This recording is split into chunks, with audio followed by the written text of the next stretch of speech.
Yo también quise usar Internet, y de hecho lo usé, para tratar de encontrar algo que los chicos podían hacer con la lengua escrita a través de Internet y que no podían hacer sin Internet. Se trataba de la posibilidad de interactuar con un escritor, pero aceptando el escritor el desafío de ir construyendo su historia en interacción con los chicos.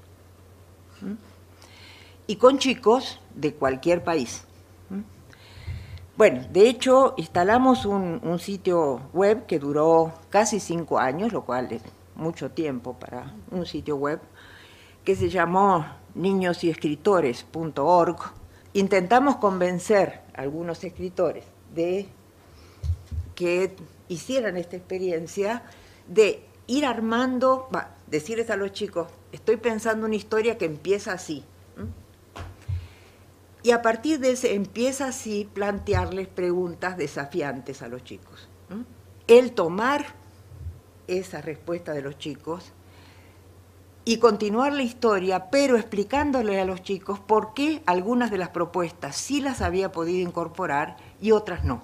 Bueno, de hecho, algunas de esas experiencias después se convirtieron en libros publicados por el Fondo de Cultura Económica. Y una de las más interesantes fue con un autor, Triunfo Arciniega, un colombiano, que propuso un tema que yo me asusté bastante al principio porque su personaje era una enana calva. La enana calva además entraba en mundos realmente muy delirantes, y este aquí que a los chicos les fascinó. Hicieron una enorme cantidad de propuestas y él, yo creo que así tan delirante como la misma enana calva, se enganchó tanto con las propuestas de los chicos que no quería terminar. Entonces le decíamos, Triunfo, por favor, hay que acabar la historia. Tengo que hacer que se case la enana, se va a casar. Fue divertidísimo porque cada chico de distintos países de habla hispana le proponían platillos que correspondían a su menú, a su menú de bodas, y ceremonias que obviamente eran hasta incomprensibles para Triunfo y para los que hacíamos de intermediación. No querían terminar ni los chicos ni Triunfo. Fue cuando algunos docentes, enterados de la existencia del sitio, organizaron actividades en el salón para publicar en Internet, para leer en Internet, para interactuar, pero ya como grupo, no como chicos individuales. Fue todo un jaleo este asunto y fue un jaleo muy interesante en donde, pues yo puedo decir, realmente por primera vez los chicos podían tener ese tipo de experiencia. Una experiencia directa con un autor del proceso de construcción textual, con preguntas tales como, por ejemplo, a ver, quiero poner un nuevo personaje.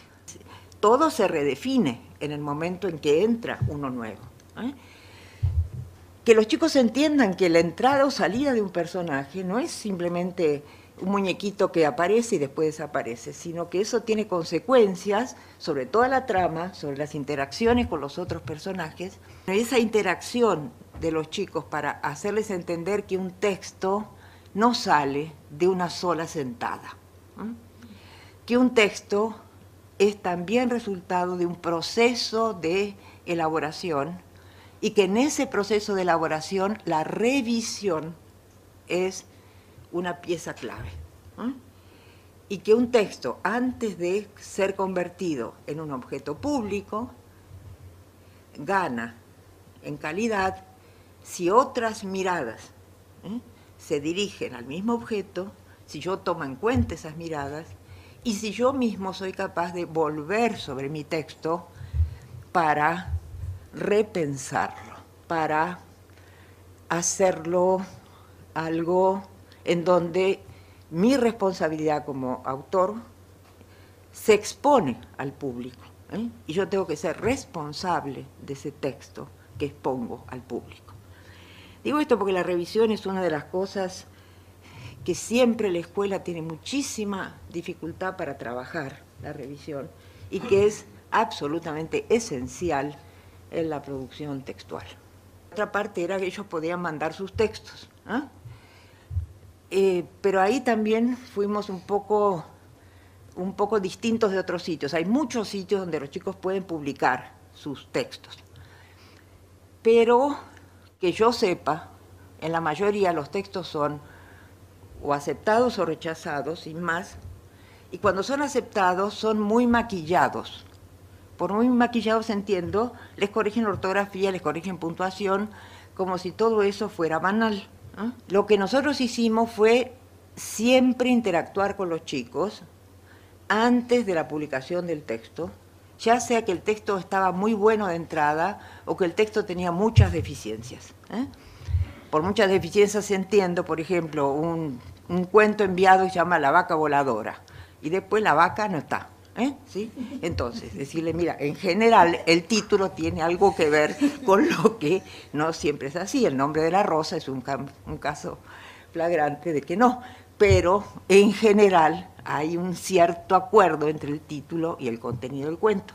Debo decir que la experiencia de tratar de comentar a un escritor debutante su texto sin que se nos vaya, o sea, porque yo en el salón de clase lo tengo cautivo, en el espacio internet pues simplemente no me contesta más, no visita más el sitio y a otra cosa mariposa. Entonces, encontrar el estilo correcto para comentarle el texto, decirle algo pertinente, pero que no se nos vaya, o sea, que me regrese este texto, fue una de las cosas más difíciles. Y ahí aprendimos un montonal de cómo dirigirnos a los chicos. Yo diría que, por un lado, a mí me interesa una discusión en donde uno diga, a ver, esto vale la pena hacerlo en Internet porque no hay manera de hacerlo de otro modo. Entonces, este asunto de que el soporte no interesa, yo digo, signo de atención, cuidado. El pasaje de un soporte a otro, yo digo, tiene consecuencias, mejor pensarlas.